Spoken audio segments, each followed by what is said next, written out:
साइतरे भयो आइद टिकुली थकाइ क्या साइतरे भयो आइद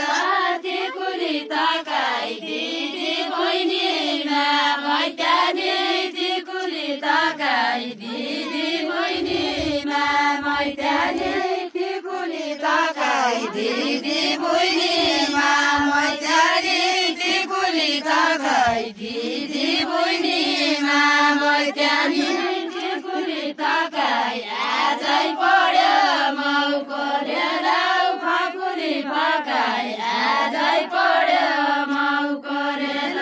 फाकुली फकाइ आजै